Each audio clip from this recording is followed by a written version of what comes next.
times. So, hindi ko na pinanood replay because well, nakita ko na yung leg niya. So, of course, we prayed as a team right away. We tried to dedicate the game for him.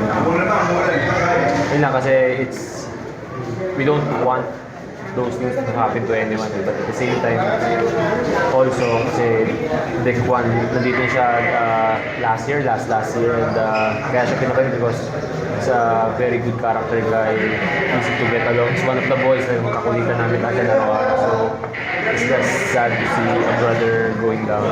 So, ayun, of course, lahat is lost for words right now. But it's sad to see to a good man na mangyari ganun sa akin. Memories na Yes, to be honest, yes, kasi yun nga, as I said, lahat ng PCL ko yung nangyari lahat eh. And